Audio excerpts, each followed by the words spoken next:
Representative Lamar Smith of Texas, left during a mock swearing-in with Speaker Paul D. Ryan in January. Mr. Smith said he would not seek re-election in 2018. Zach Gibson, Associated Press, Washington. In his 5 years as chairman of the House Committee on Science, Space and Technology, Representative Lamar Smith transformed the once almost invisible position into a powerful bully pulpit. From it, he tried to dismantle Obama-era climate policies, undermine scientific consensus and browbeat federal agencies for what he called scientific fraud. But with his run as chairman nearly done, the 69-year-old Texan announced on Thursday that he would retire rather than seek a 17th term in Congress and a spot on the backbench. The news followed closely on the heels of another powerful Texas Republican facing the end of his chairmanship, Representative Jeb Hensarling of the Financial Services Committee, who said just 2 days earlier that this term would be his last.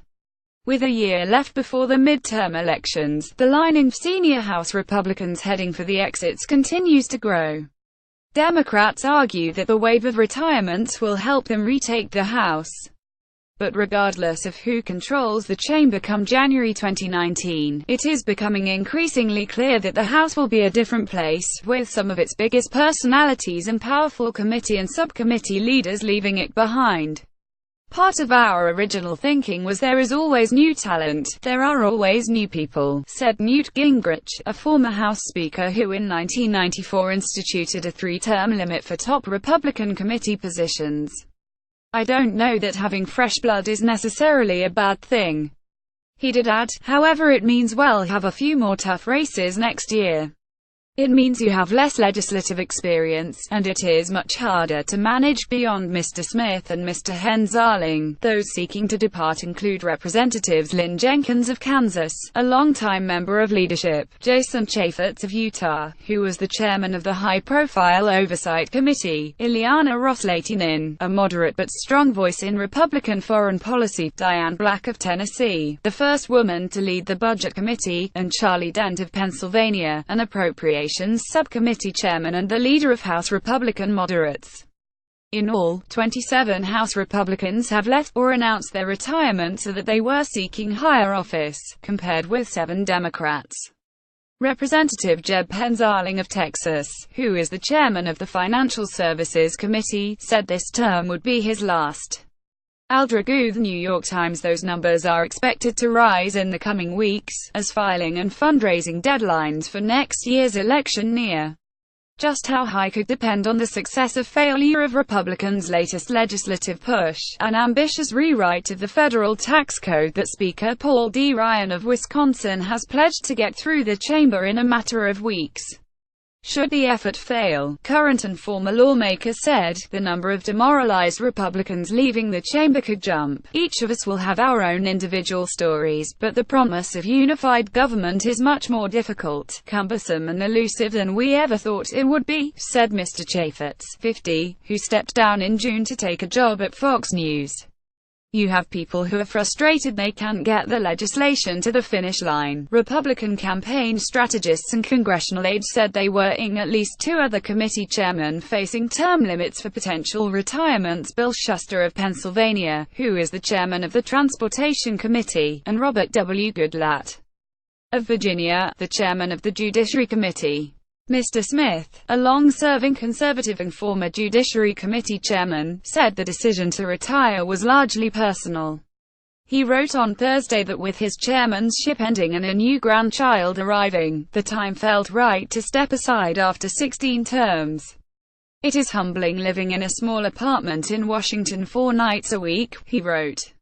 And I seldom leave the office before late at night. Mr. Smith took over the science panel in 2013 and turned it into a powerful counterweight to Obama administration environmental policy. He subpoenaed scientists, accused federal agencies working on climate change of engaging in scientific fraud, and supported stripping NASA of much of its climate change research. News of his departure has been as polarizing as his chairmanship. Myron Ebel, a senior fellow at the Competitive Enterprise Institute, a libertarian think tank, and a leading contrarian of the scientific consensus on global warming, said Mr. Smith's retirement was a huge loss to the science community. Scientists who have clashed with him, though, said they were hopeful that his departure would mark a return to a less adversarial body. Chairman Smith misused his position to subpoena federal researchers, sow doubt about scientific facts, and push bills that would undermine the role of science in policy, said Andrew Rosenberg, the director of the Center for Science and Democracy at the Union of Concerned Scientists. I hope that the next representative to serve as chair will return this committee to its intended purpose: strengthening America's scientific enterprise, providing thoughtful and constructive oversight of federal policy, and protecting the health and safety of the people Congress is supposed to serve, he said. Mr. Hensarling, 60, cut a less divisive but still influential figure on Capitol Hill. As chairman of the Financial Services Committee, Mr. Hensarling was one of the House's leading lieutenants in the Republican fight to scale back the government's role in regulating the economy. In June, the House passed Mr. Hensarling's Financial Choice Act, which would dismantle many of the Obama-era banking regulations codified in the 2010 Dodd-Frank Act. He also broke with big business in his crusade to eliminate the Export-Import Bank, the government agency that guarantees loans for the overseas customers of American exporters.